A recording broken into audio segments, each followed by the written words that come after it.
Hello, everyone. Welcome to track 2 of the Evidence-Based Policymaking in Europe Summit 2021. We're very happy to have you with us. And today we're going to be talking about policy prediction, forging the future with policy impact analysis and prediction. And so first of all, we're in the introduction, which I will give. So my name is Zach Smith. I'm from Trust IT Services. We're the communications partner for the Policy Cloud project.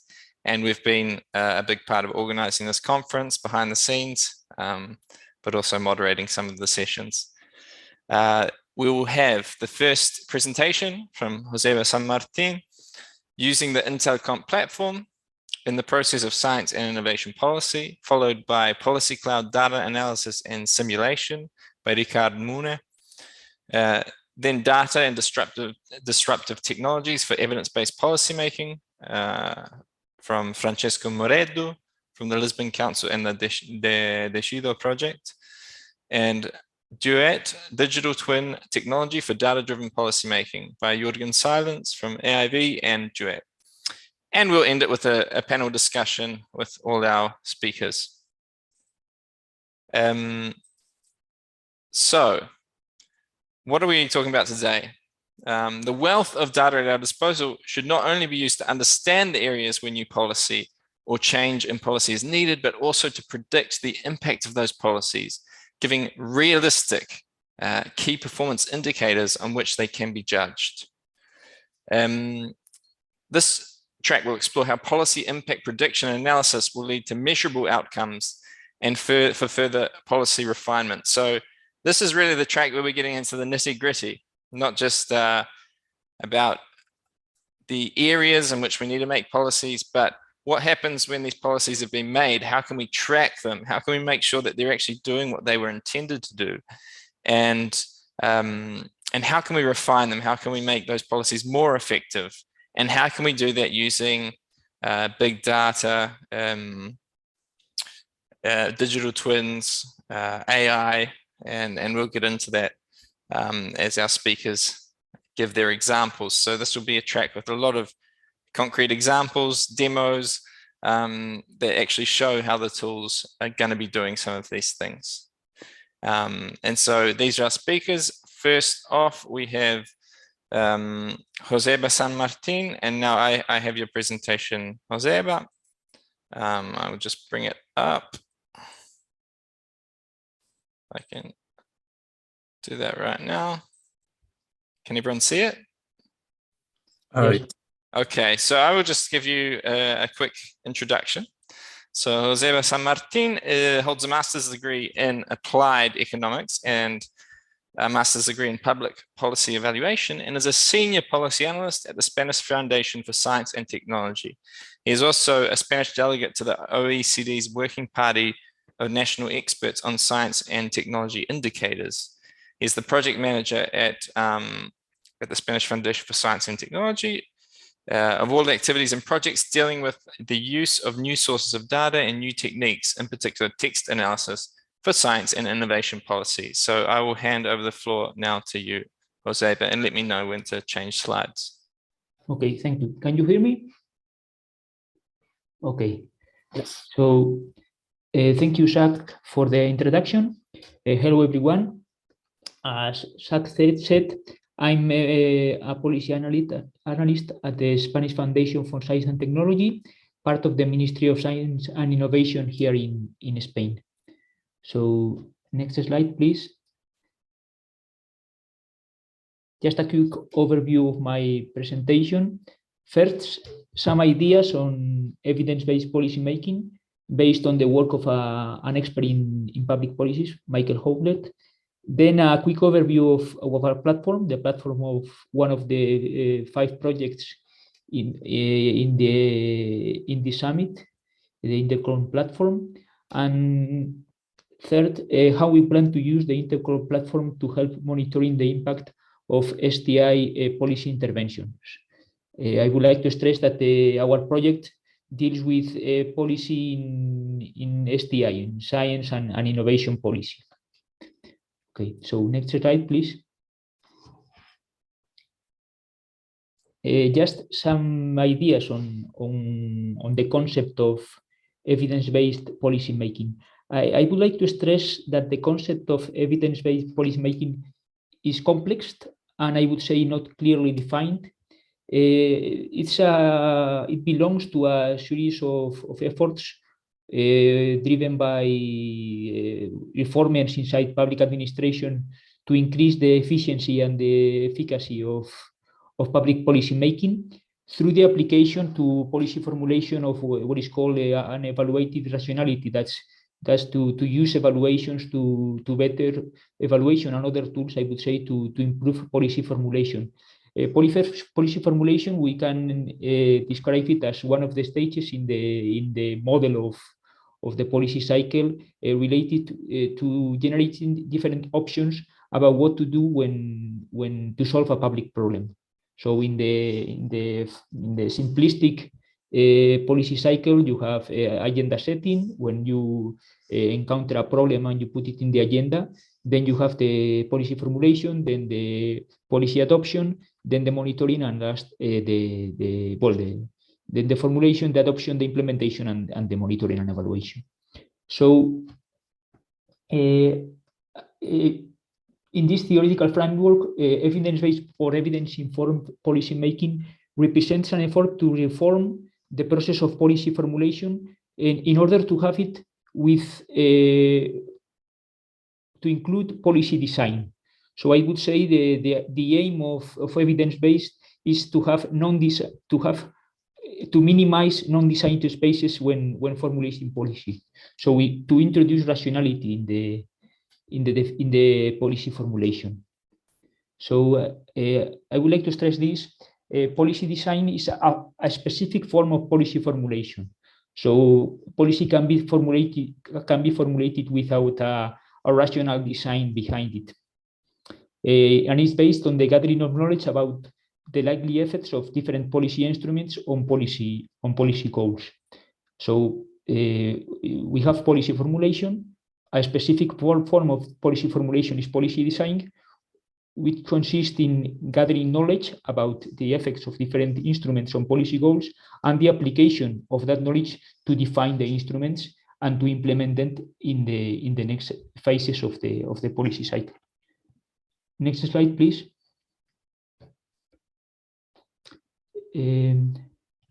So no, the previous one, I would say.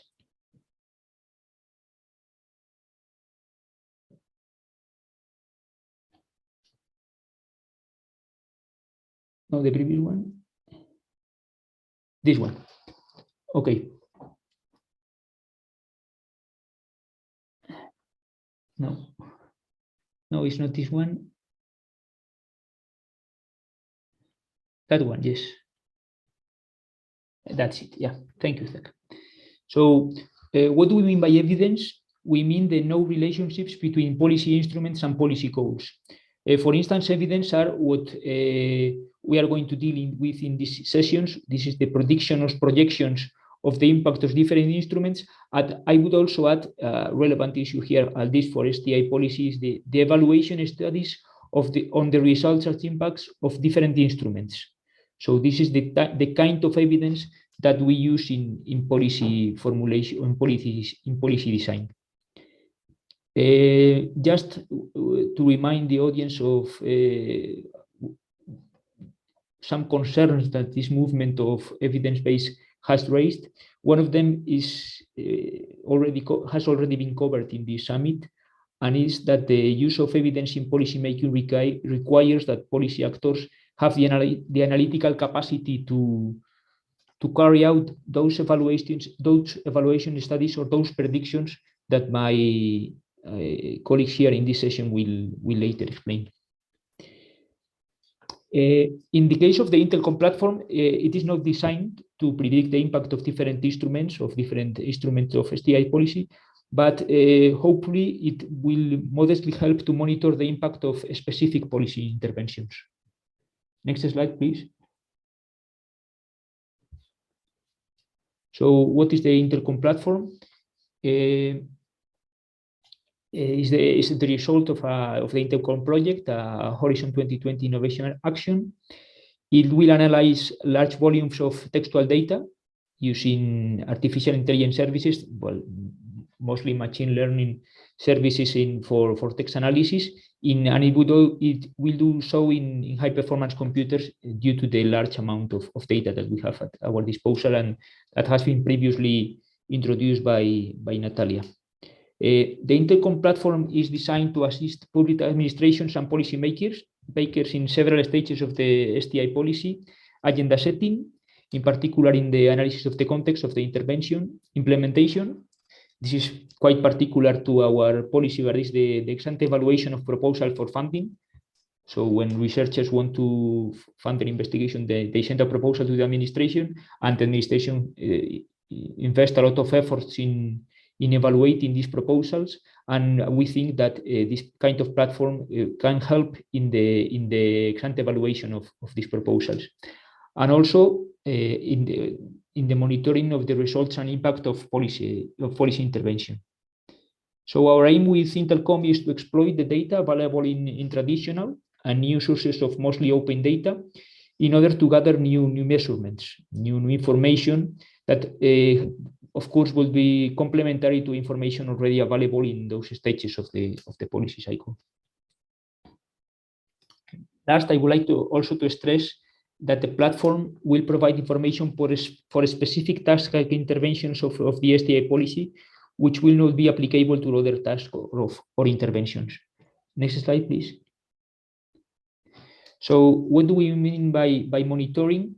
Here I would refer to the Better Regulation Toolbox of the European Commission, recently published in this month.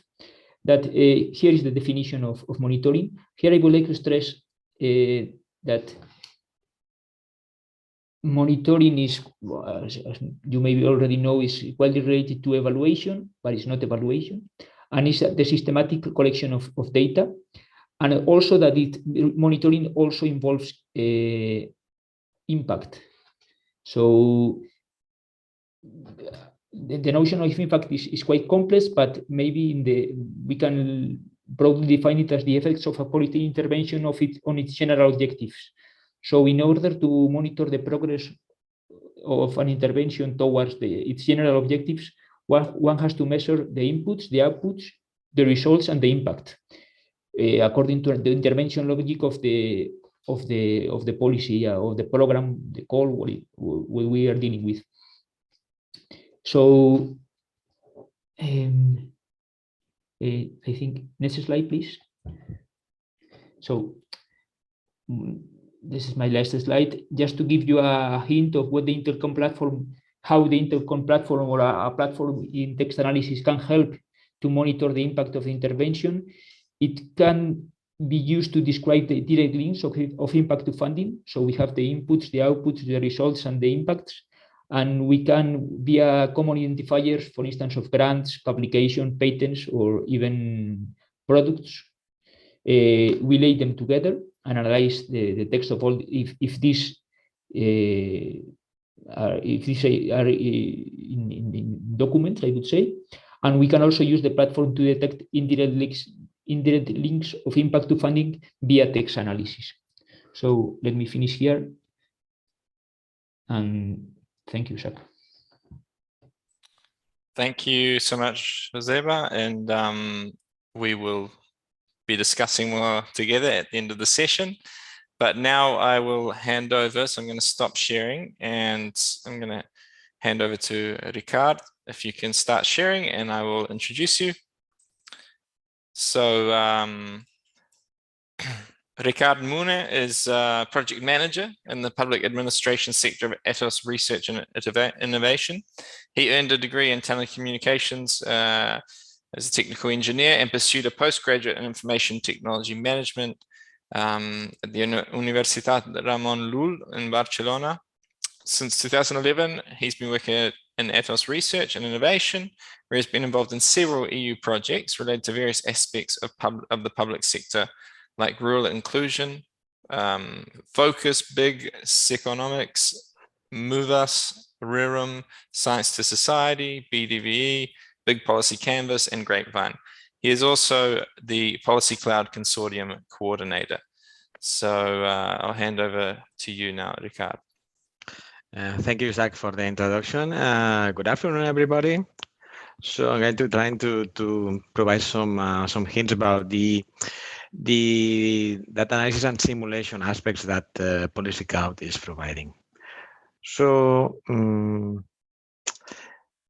basically, what is Policy Cloud? Just to briefly introduce the project and its goals.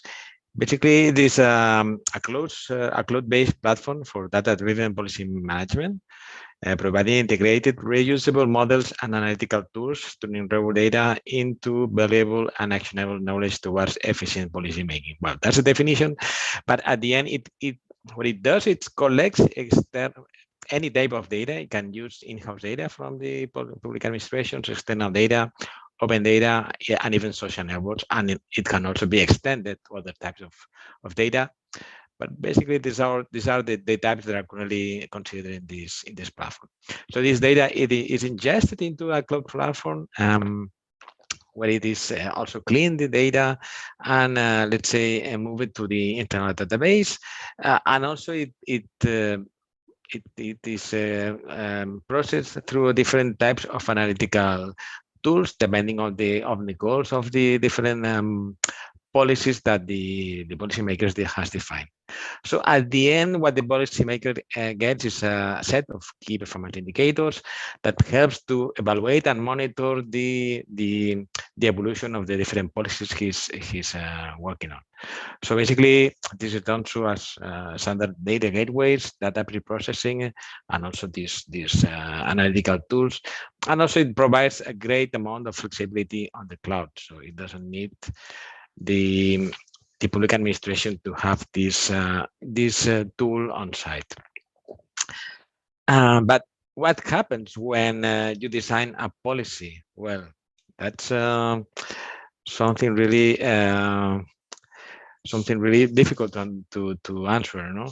Because the main issue when you design a policy is to know which will be the real impact of the policy. So, for example, even if it's a brand new policy or a revision of an existing policy with existing data and experience, often there are many factors to consider. And here comes the policy simulation to provide a solution to the analysis of such alternatives. So this is this graphic. It represents the policy cycle with the different let's say steps with regards to big data analysis of data. Okay, so here in Policy Cloud, to help policymakers in simulating the impact of the policies, we are integrating the Politica tool to foresee possible final scenarios according to the policy decision alternatives. So this Politica tool creates and executes transparent simulations models for each alternative based on social dynamics. This Politica tool is brought by one of the partners of Policy Cloud Consortium, which University of Piraeus in Greece.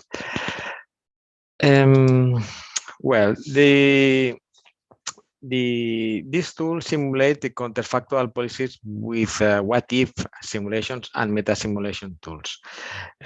So this tool uses an agent-based social simulation as the primary analysis tool for eventually evaluating the policy alternative based on existing research and policy analysis. So this exploits the simulation to estimate the outcomes of these different policy alternatives, and based on these the simulations of all the alternatives on a common modeling, they facilitate the side-by-side examination and comparative analysis of the assumptions, mechanics, and outcomes. Okay, what are the methodological steps with regards to to this political tool? Well, it create and execute the transparent simulation models for each alternative.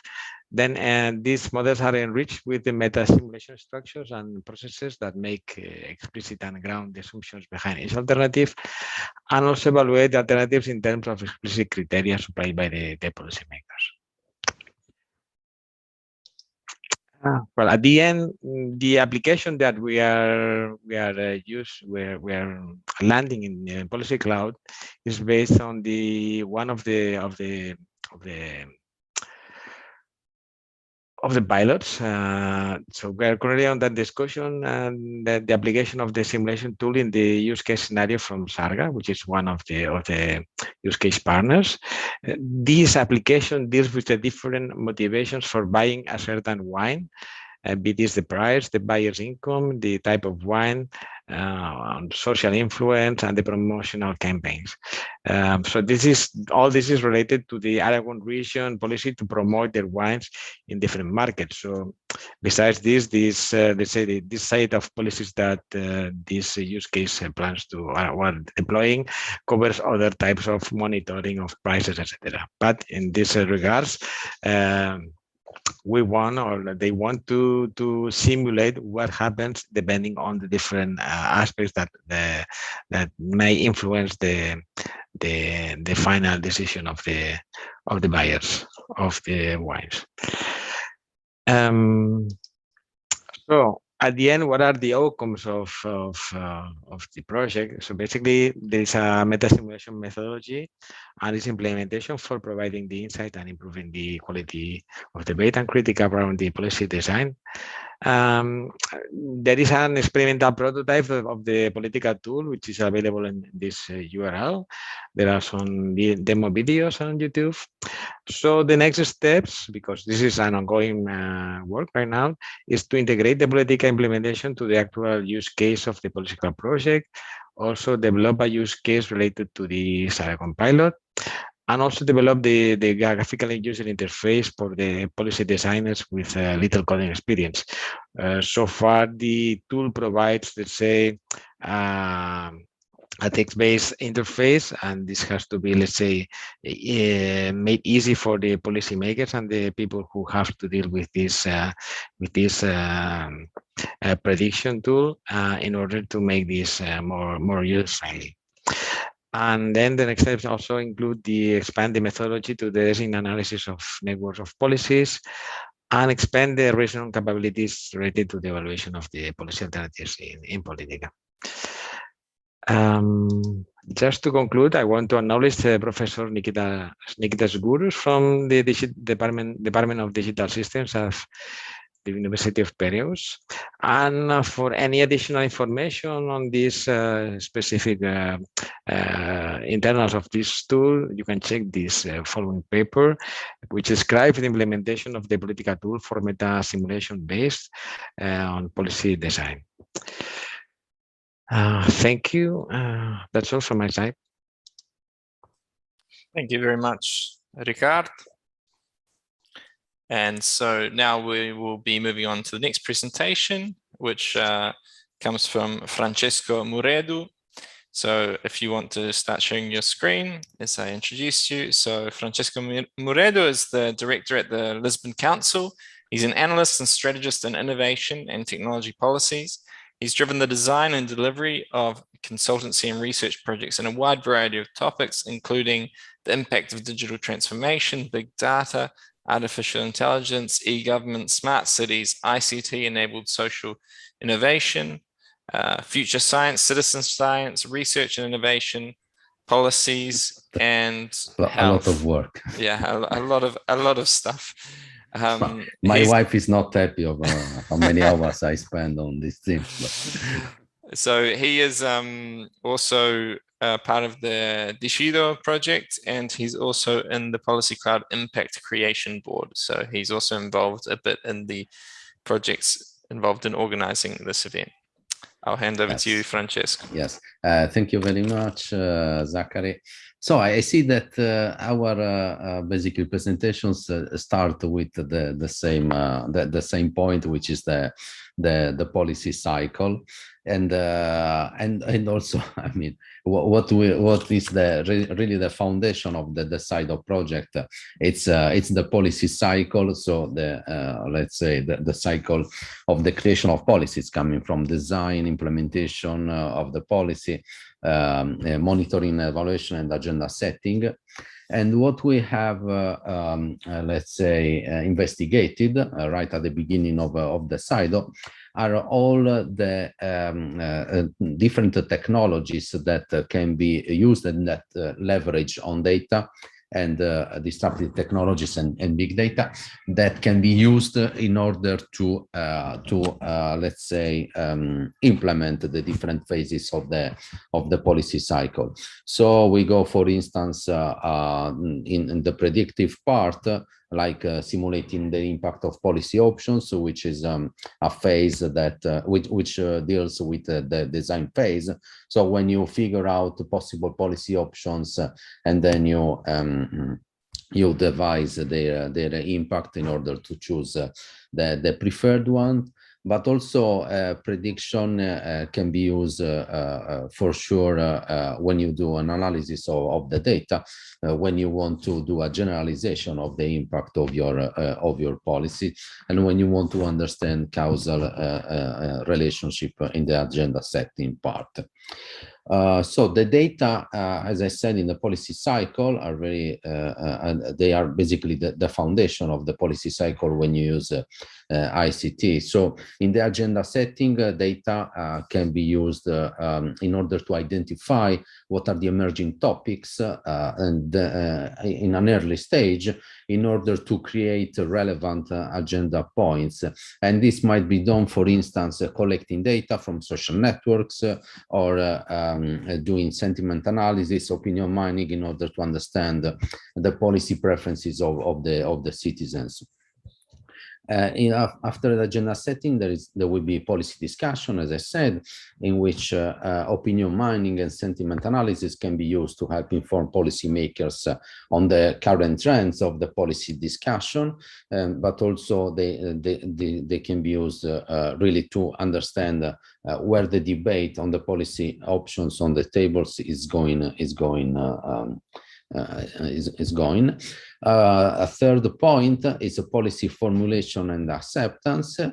So big data analytics can be used to provide evidence of ex-ante impact assessment of policy options, and this is a typical impact assessment study that you do for the European Commission, is to devise a set of policy options and then to understand which one might be preferred. And second and third points, we have provision of means. So you understand what are, let's say, the resources that should be put in place in order to implement policies, and the implementation part. So big data analytics can help in identifying the key stakeholders that are involved in a policy, and also they can understand, basically they can be used to collect new data in real time, let's say from the execution of new policies, in order to check the effectiveness. And this brings us to the policy evaluation part, which is let's say the collection of feedback on data on implementation, and that can be collected and analyzed by means of disruptive technologies. So let's say that in DECIDO we try to basically apply the project to most of the let's say phases of the policy cycles, even though clearly DECIDO is a project, let's say, that is very is very aimed at prediction. So the let's say agenda setting is probably the most preferred, or the policy phase where the project is the most applied. So saying a little bit about the output of DECIDO, we have that the project is centered on 4 main pillars. The idea is to use the European cloud infrastructure through the direct collaboration with the European Open Science Cloud in order to increase, let's say, the possibility of the public sector to run data analysis and to run simulation on the policies. And we're going to provide recommendations. So we are going to provide a set of impact pathways, recommendation and lessons learned that can be used by the public authorities in order to let's say, understand how to apply the European cloud infrastructure in their daily work. We're going to provide a web portal that will be used to define, manage, and evaluate the public administration policies. We're going to provide a business plan that will be developed through the evaluation of the pilots. And a very important thing is that citizens will be engaged in all the phases of the project, and the engagement of the citizens will come directly in the pilots when they will be engaged. They are engaged already in the co-creation of the pilots themselves. But let's go to the pilots in a nutshell. So we are having 4 main pilots. Two are related to forest fires and wildfires. So one in the Kajaani, in the Kajaani region in Finland, and the other one in wildfires in the Aragon region in Spain. The other 2 pilots are related to flood in the Mesino Park in Italy and power, which is basically close to Turin, and a power outage in a series of Greek municipalities. So there is a network of Greek municipalities which is part of the project. So basically the Finnish pilot will deal with forest fires. So we are going to provide the tools for prevention and protection against the forest fires, and also we are going to provide procedures to mitigate damage to nature, infrastructure, and life. The other one is a pilot on floods in Mesino Park. So we're going to give the tools to improve design of emergency policies that are related to floods and weather alerts. You know, this part, you know, Turin is very close to basically two rivers, the Mesino and the Po. So oftentimes those one of the two or both rivers overflow, and then there are floods in the city which are dangerous for property and for individuals, for the public. The third, we are going to provide to this network of Greek cities tool for power outage management of public infrastructure and cultural assets via our emergency response mechanisms. And finally, we are going to improve the design policies that are related to wildfires and management of controlled fires in Spain. So what we really want to do is to provide this, let's say, this dashboard that inside contains both recommendations and lessons learned on how to implement co-creation with the citizens that are basically living in where the pilot takes place. But most of all, we are going to provide also the analytical tools in order to evaluate, to design and evaluate the impact of policies by each pilot. And hopefully, after this system is developed, this system will be also made available to further public administrations through exploitation activities of the project and scalability, implementation of scalability actions, scalability and transferability actions.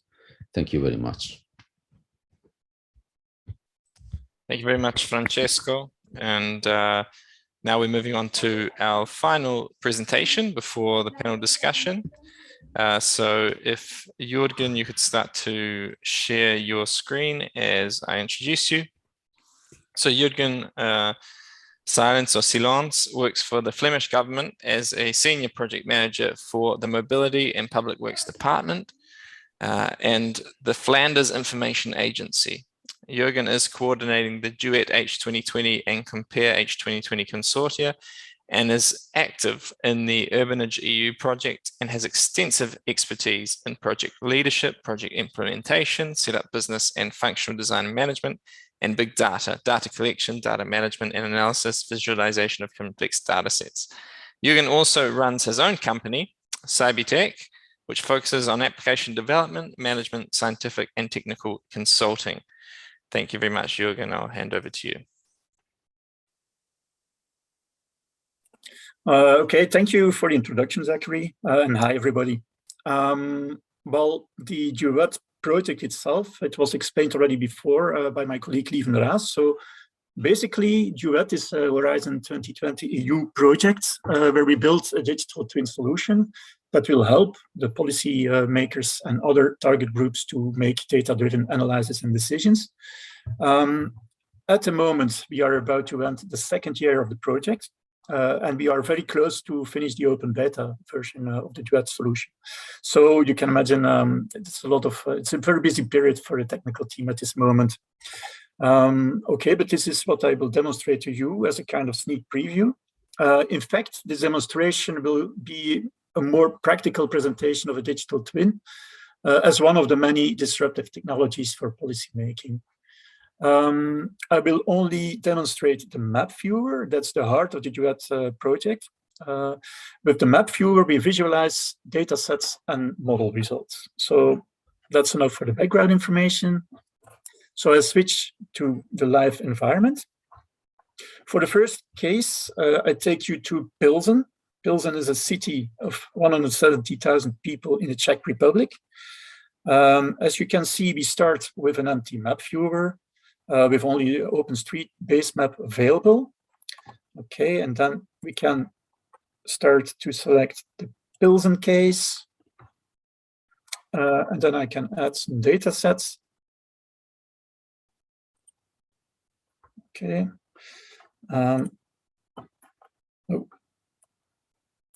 Add some terrain data. I will also add information about the 3D buildings. It's going, yeah, okay, and I add some traffic information. Okay.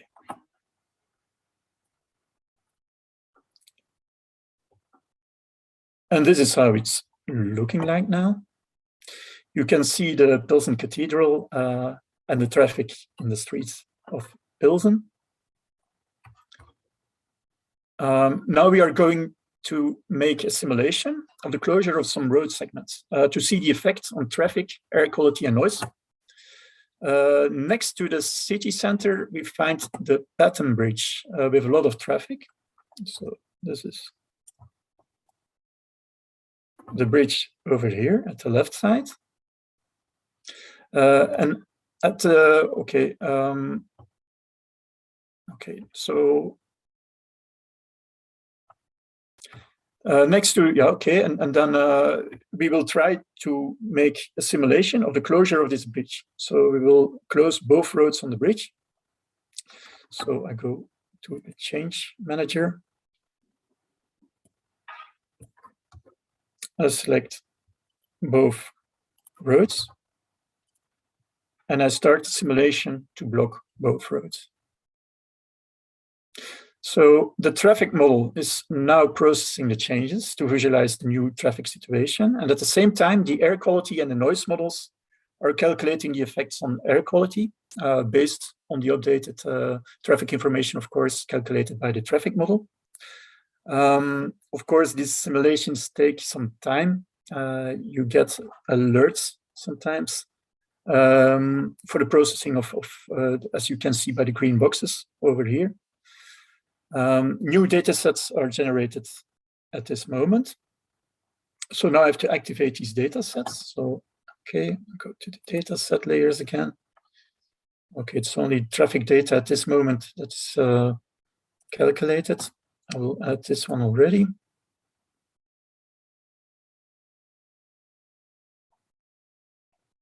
Yeah, wait a little bit more to see if there's some other data available.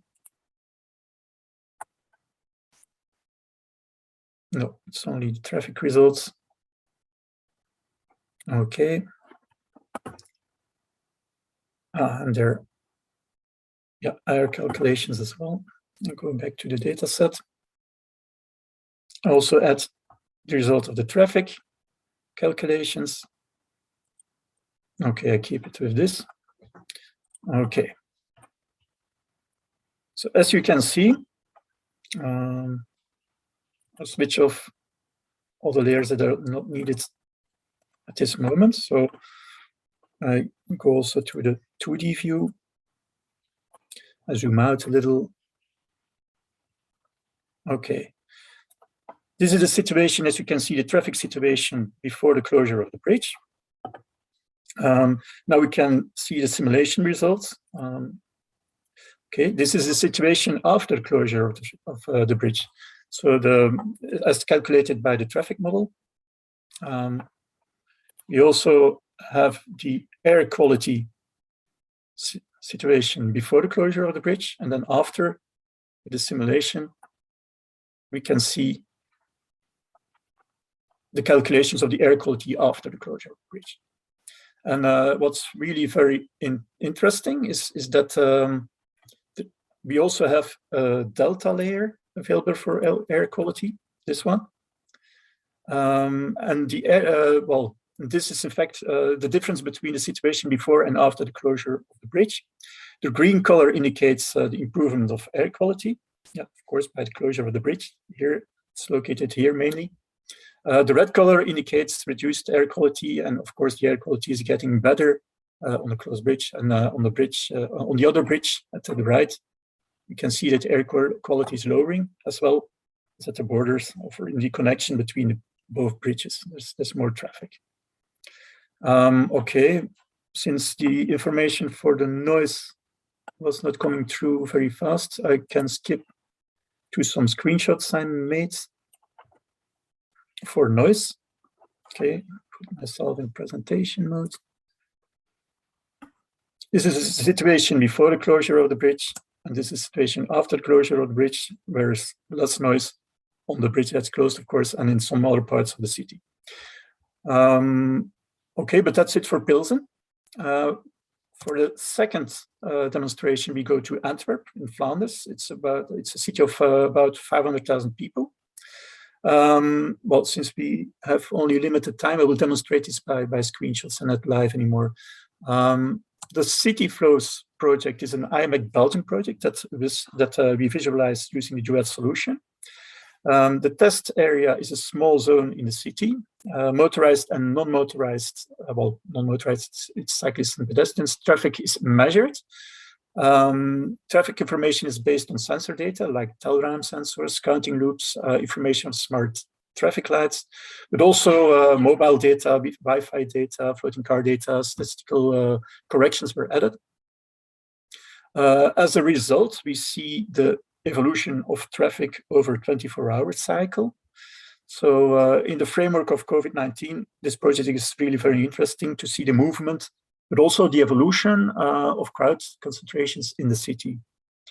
So in the DUET map viewer, it looks like this. This is the test zone of the city of Antwerp. So we add a layer showing the range of the sensors that were monitored. So I zoom in a little. And then I activate a layer showing the non-motorized traffic, being cyclists and pedestrians. The height of the road segments indicates the amount of traffic. So each street segment is clickable, and clicking shows me the traffic evolution, as you can see. For pedestrians and cyclists, over a 24-hour cycle. Oh, sorry. Yeah.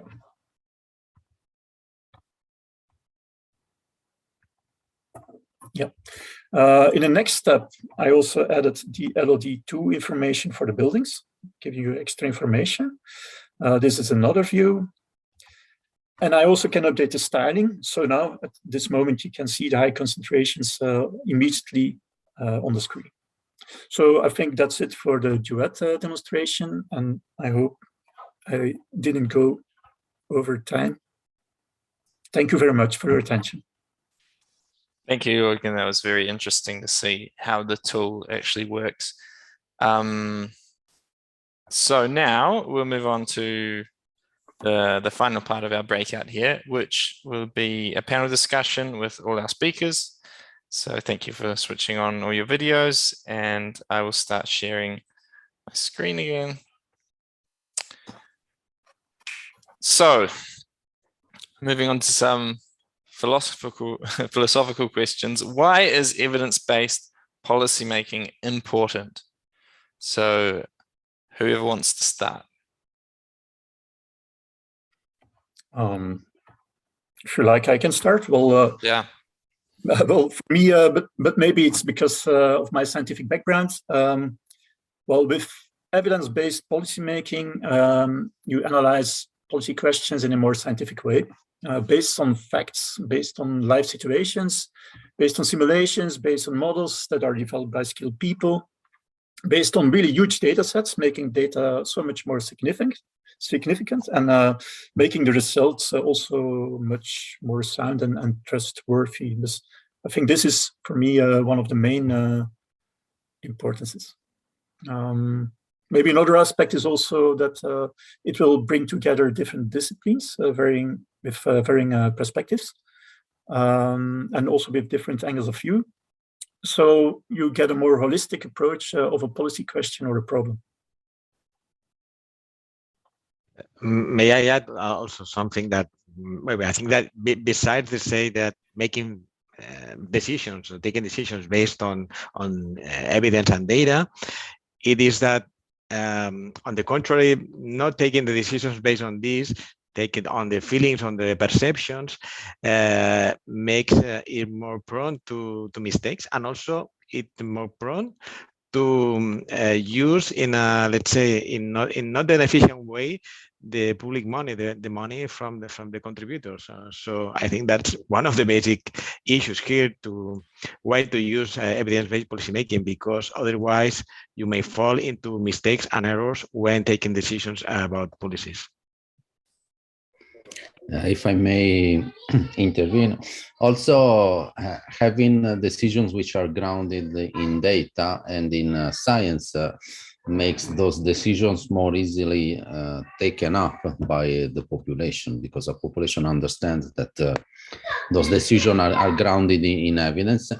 And also this is also more related to science in general, when you model your idea and you model your idea in conceptualizing your idea or using equations, for instance, you understand insights and you understand the new routes, and you discover new routes that were completely unknown to you before. So I think this is also important. Sorry for my son. I think you hear him.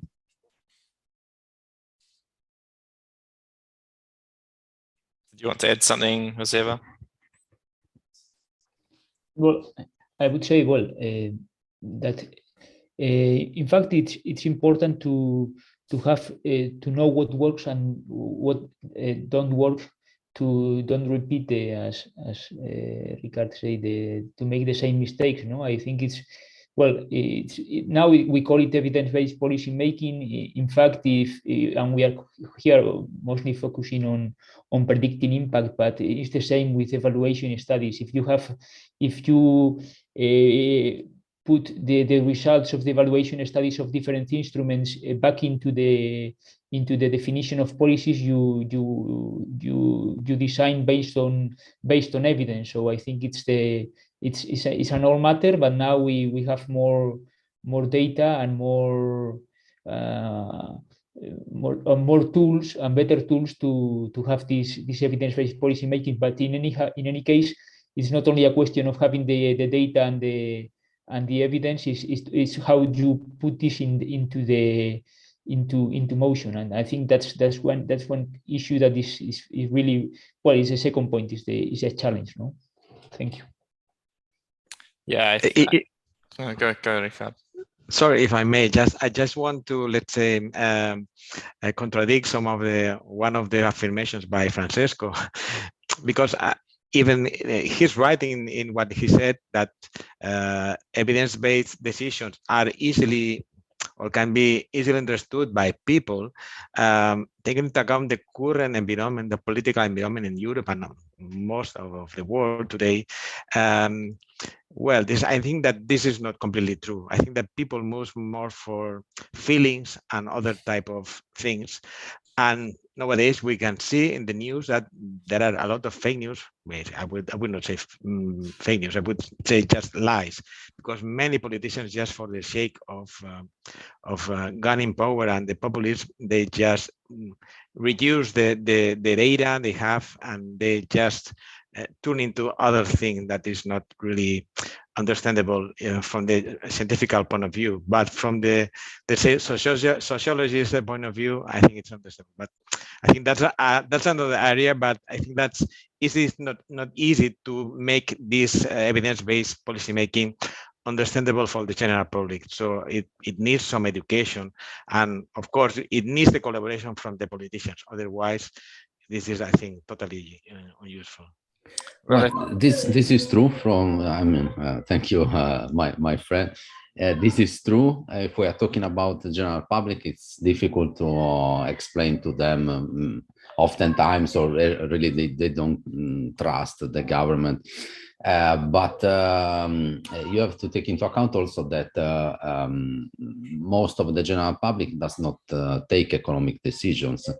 The people that take real decisions, like people that have a lot of economic power, political power, the unions, or big industry players, those are most of the times the people that take the decisions, and their take up of the policies is very important. And I don't think that they are, I think that their take up is also higher when the decisions are grounded.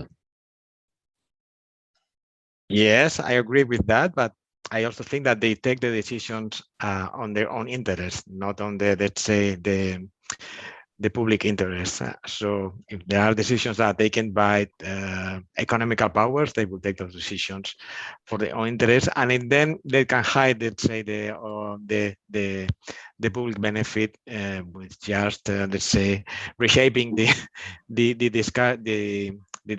political discuss in other ways. But anyway, you're also right on that. Yeah, I think it's important to admit the human aspect as well, because all these tools, all this data is going to be used by real people who are going to make decisions based on it, which could be the right decisions or the wrong decisions based on that data. So I think it's probably important that we don't say that this is the magic bullet that's going to solve policy making, because it still has to go through politicians and policymakers. But we'll move on to the next question. Thanks for the good discussion. Or is there a last comment? Yeah, it's Alberto. Sorry. Just going over about Ricard and Francesco's nice discussion. I fully agree with both of them, even it is difficult to be with two sides at the same time. But the thing is, or one of the keywords, at least for me, is the expectations. Sometimes I fully agree with Francesco. Once you base in evidence and the policy is selected or conducted due to evidence-based data, the result should be satisfactory enough to fulfill the expectation of the populations, and then not to be disappointed, as Ricard mentioned, because of populism and not based on evidence on data analysis policies. So I think that one of the keywords that can be included between both perspectives is the how to say, the satisfaction, or not to disappoint the population once you are going to select, or you are deciding a policy based on evidence that will have a satisfactory result. At least this is my point of view. I think also making the whole process more transparent, as one of our speakers said in the plenary, could help build trust in the government from the general population. So that could lead to more positive satisfaction in the future, even if at the moment there's a lot of mistrust. Anyway, sorry, I'll move on to the next question now, just to make sure that we finish in time, because we'll be going back to the main session in 20 minutes. What are the challenges policymakers face when forging the future with policy impact analysis and prediction? Okay, I will start again. I think that you can make state-of-the-art simulations based on sound data sets and models, but you still have to draw the correct conclusions, and conclusions that are well in line with the quality and of your data sets and models, and that's a real challenge. Another aspect is that policymakers will have to try to get a holistic view on the policy problems by combining analysis and also predictions from various perspectives. This means that you have to bring together experts and specialists from different fields. And maybe another aspect I'd also want to highlight is the communication and dissemination. You can make outstanding simulations giving you clear policy guidelines, but then, well, you must pick up the right information for communication so you can convince the broad public in a comprehensive way. You have to make the right graphics, you have to select the right data, you have to choose the right words, and the best fit, well, they have to fit the case that you want to present, but they also should best fit the target group you want to reach. So these things have to be in line. So that's my opinion. So there we're almost talking about good marketing, right? Yeah, that was the last point, yes. I heard someone say that maybe in this pandemic, if the words had been COVID prevention instead of vaccines, maybe we would have had a little bit less problem in convincing people to take them. So sometimes the words that politicians use can have a lot of unintended weight to them, maybe. Yeah, Anyone I agree. else? Oh, sorry. Yeah, this holds for all countries, I think. Yeah, that's true. Anyone else want to weigh in on this one? Yeah, I can. Well, I can agree with the Jurgen statement. I feel that one of the main challenges also is to consider all options. That's also reinforcing the Jurgen sentences, is that you need all the specialists on all the fields that you want to cover with the policies, no? And also agree that the communication is key, and also the transparency about the process that you are bringing to make these predictions, or to make this analysis of the different options when designing a policy. No, I think that's very, very important. I think the technological part is important, but I think that at the end, what it counts is the perception of the people, and that's I think the most important thing to work in this type of processes. No.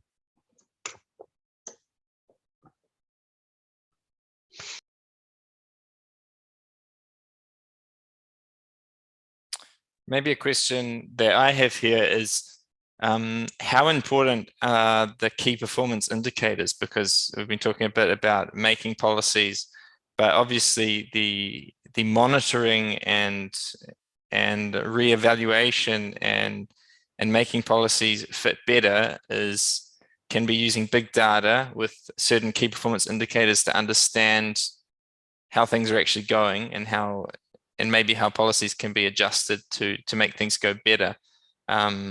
So are key performance indicators and big data being used enough at the moment in policy making, or is this policy evaluation, this ongoing process, an area that needs to grow?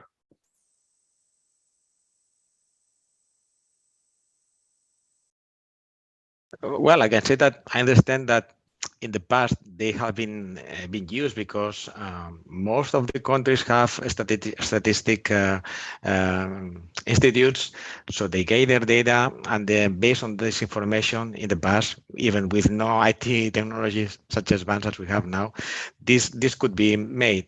The advance now is that you can have really almost real-time feedback on what is going on the different policies and the effects they have on people. No, so I think that's the difference between the past and now. So we have a lot of power in our hand, at our fingers, to check and monitor what is happening just yesterday or just today. No, so that's the difference. So I think that yes, it is really the power is here in the differences in the IT tools we have now, which are have a lot of power.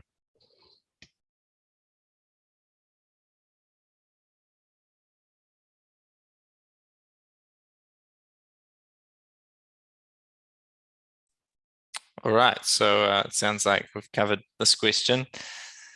So the final question is, what is your recommendation to policymakers when looking to implement impact analysis and prediction tools for evidence-based policymaking?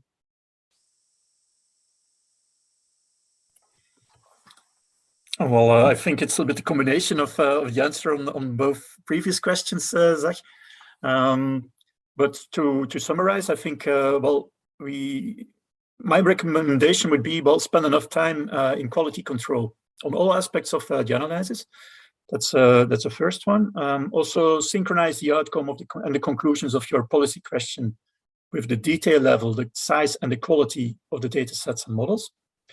Go for a holistic approach of your policy question.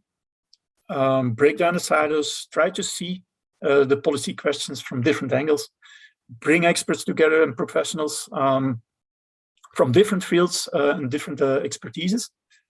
Also, don't forget to analyze the effect of time as well. You have to investigate your policy question at different moments of the day, week, month, and year to avoid conclusions that are time specific. Maybe also one of the recommendations can be, think well about dissemination strategy. And also maybe compare your findings with the findings of other independent studies and investigate the differences so you can improve your whole approach yourself. Okay. Thank you.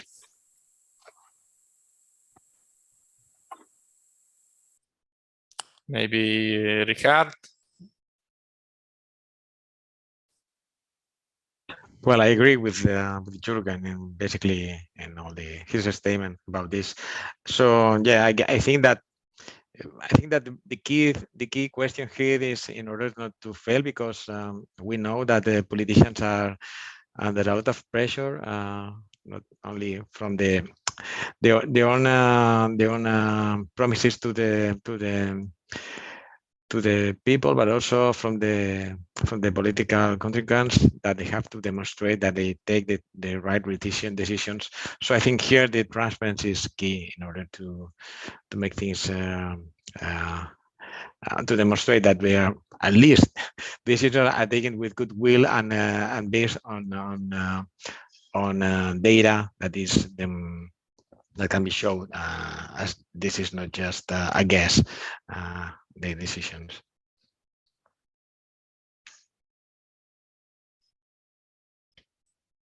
Joseba? Yes. Well, I would say that if we're talking about implement impact analysis, well, administrations usually have what they call impact assessment, but it's usually focused on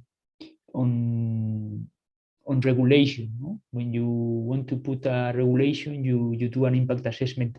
I would say that impact assessment should maybe include this kind of tools in their toolbox, and not only use impact assessment for regulation, but also for other type of interventions like plans or strategies or things like that. I would also say that regarding data, because these tools need data, I think the administrations also have a responsibility there, because there are a lot of administrative data that we as administrations have, and we usually demand data, but we also have administrative data that can be used for these tools, and that is not always available. So I think we have to start doing the work at home. Great, thank you, Joseba and Francesco. Yes, so from my point of view, a recommendation that I would give to policymakers is for sure to try to, let's say, make available as much as possible public information in the form of data, because public sector information and data can be used to train new artificial intelligence models.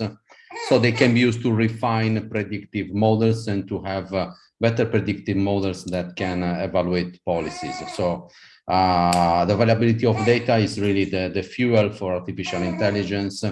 And of course, we have to take into account ethics, bias, that's for sure. But making available data is important to fuel new models and new methodologies.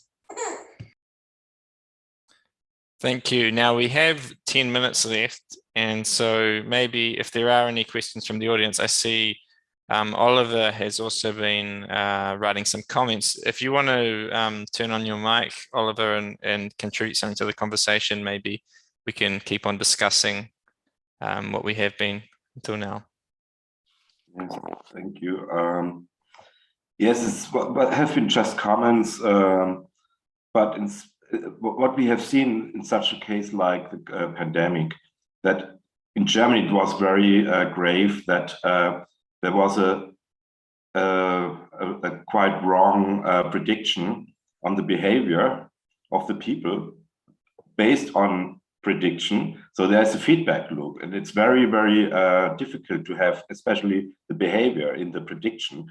So this is something to take into account when it comes to policy models, and how to find a way how to get this feedback loop tied to new modeling.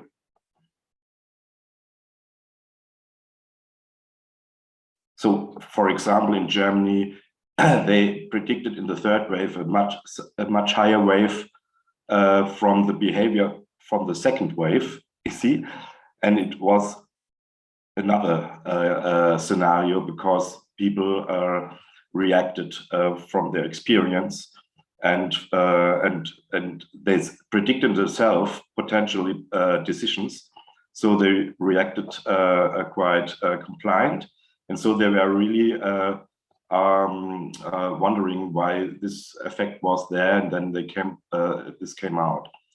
So it's this is an interesting part of prediction from policy models.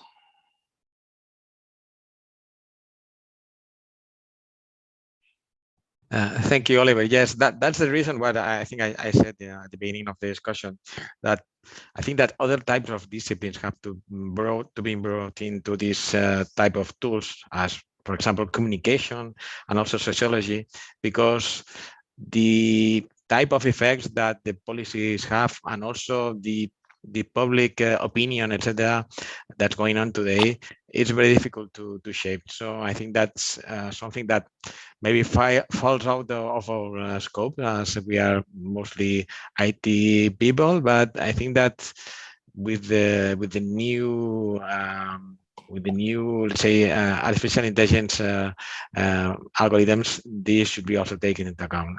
But it's also difficult because you have a lot of potential bias here, and it's not an easy task. Yeah.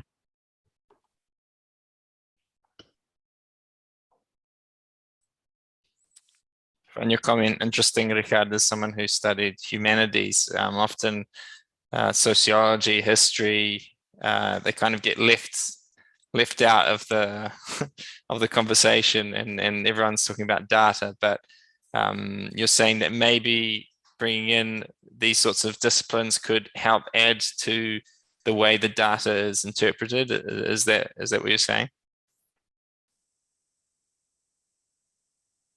Well, not how it's interpreted, but well, how it's interpreted from the point of view of the policymakers, how to take into account all the variables that they have to play with. No, so I think it's a difficult arena, this of the policies and the design and the public actions that have impact on the people's lives. No, so it's not an easy thing. So we are talking about data, which is let's say it's an objective thing, but then there is the perception of people and how these messages are communicated may affect the way people react. So I think it's not an easy thing to deal with. So I think that at the end it's more complex that maybe we guess from our let's say IT point of view. No, so society is a complex system, and we are just taking action on a small portion of it. No.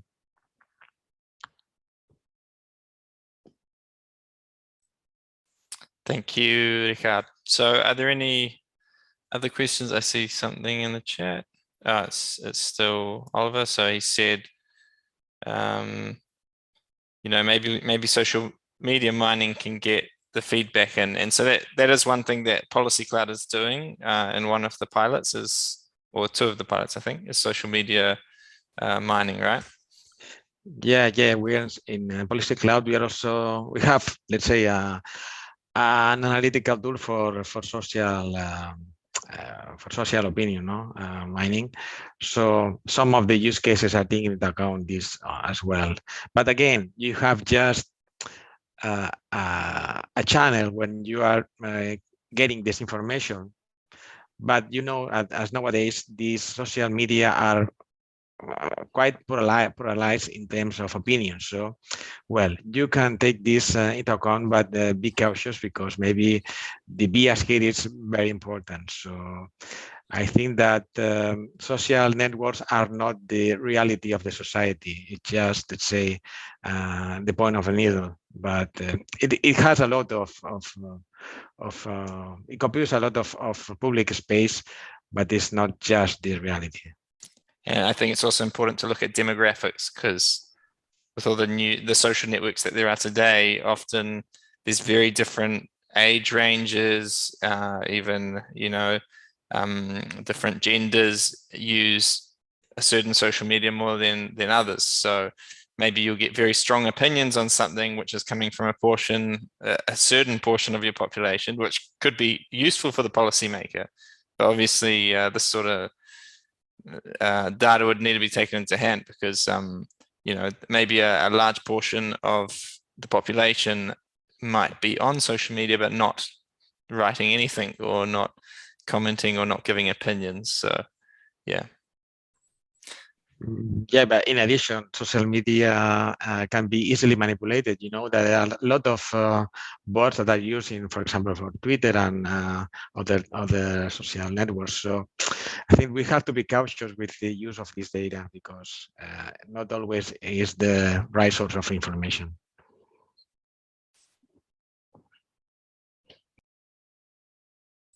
Thank you all for the great discussion. We're about to head back to the main room in about 2 minutes. So if there are any last comments, we can make them. And if not, we will see each other for the wrap up in the main room.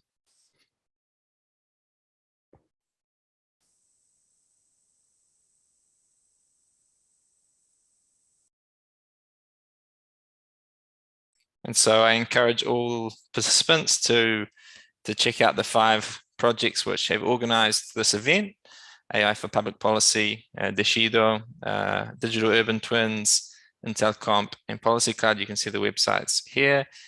Follow us on Twitter, subscribe to the newsletters, and you can find out more as we keep you informed of what's going on, the results of our projects, and any future events.